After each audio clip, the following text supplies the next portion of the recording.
Hi everyone, my name's Paul and this is my wife Sarah. We live in Bolton in the northwest.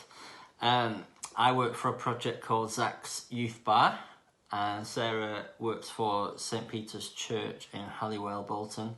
That's where we both belong, our church community. Yeah, and we're going to reflect on station number 7, Jesus is nailed to the cross. These words from Luke chapter 23 and verse 33 to 34. And when they came to the place that is called the Skull, there they crucified him, and the criminals, one on his right and one on his left. And Jesus said, Father, forgive them, for they know not what they do. And from Hebrews chapter 12, verse 2. Let us fix our eyes on Jesus, the author and perfecter of our faith, who for the joy set before him endured the cross, scorning its shame, and sat down at the right hand of the throne of God. We could be here all week talking about what the cross means, what Jesus did there, how it all works in relation to God and everything like that. But these next few moments, I want to talk about the humiliation that Jesus underwent. The cross was devised by the Romans. The Roman Empire ruled the world, most of the world at that time, and as well as it being a really painful, unbelievably painful way to die, the cross also was Rome kind of saying to its enemies, if you mess with us, this is what's going to happen to you. And it was humiliating.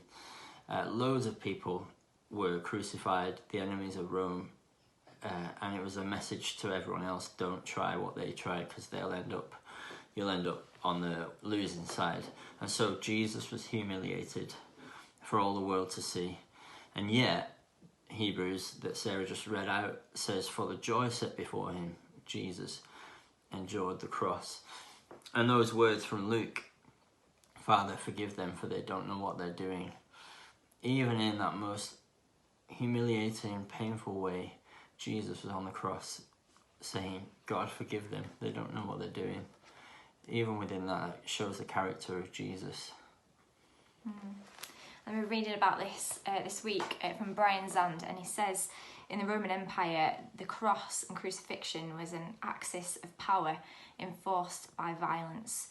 But by Jesus being nailed to the cross and dying to the cross, he took our sins and the things that separate us from God with him into those nails, so we could be reconciled back to him and back in relationship, close relationship with God. And this is what brought him joy, because he loves us. That promise and that hope of being back in a relationship with him, which brings us joy today as well, even through suffering.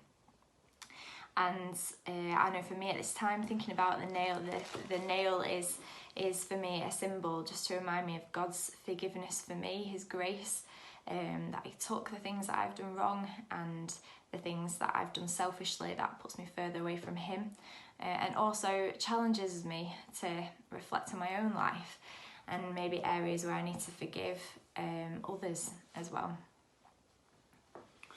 Yeah, and that idea that God so loved the world that he sent his only son.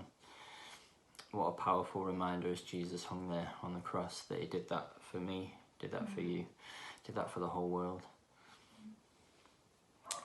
So we adore you, O Christ, and we praise you, because by your holy cross you have redeemed the world.